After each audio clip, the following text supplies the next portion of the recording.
The depths of the Pacific Ocean shook violently today, many times, and right across what's known as the Pacific Ring of Fire.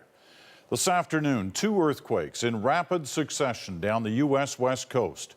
At 5.9 magnitude quake in the waters off Oregon and a 5.3 magnitude near California.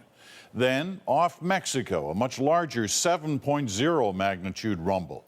But today's biggest quake happened earlier on the other side of the Pacific, a massive strike off the coast of Indonesia, very near the epicenter of the disastrous quake of 2004.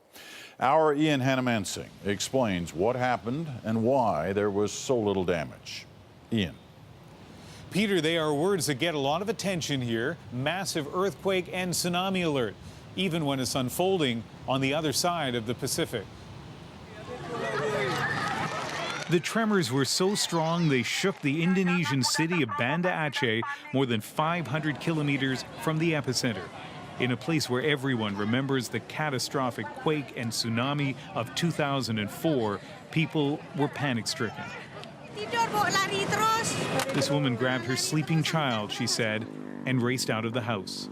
The earthquake itself was massive, an 8.6 magnitude, with an aftershock almost as big. People felt it as far away as Thailand. And on the coasts of India and Sri Lanka, devastated by the tsunami just over 7 years ago, the alarms went off. Streets were jammed as people rushed to higher ground. We asked the public to vacate the beaches, so that as a matter of precaution, and plus all those shopkeepers who are having the small shops, they asked them to pack their goods and move to safer areas. But some were perplexed by the number of people who refused to go. This man said he wouldn't flee unless he saw evidence a big wave was coming. Even though the earthquake shook the ocean floor, it didn't take long for officials to realize there would be no tsunami.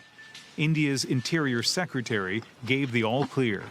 As of now, there is no cause for alarm or panic. And the type that occurred here was like that. Earth sciences professor John Clegg says in this kind of quake, the Earth moves side to side instead of pushing the ocean upwards.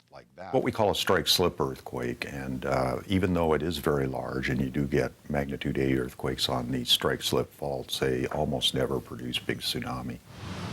And they almost never occur in clusters, but now we have 3 more earthquakes off the west coast of Mexico and the United States. John Clegg says he hesitates to say they're linked, but given the size and the timing, he can't completely rule it out. Peter? All right, Ian, thanks very much. Ian Hanomansing in Vancouver.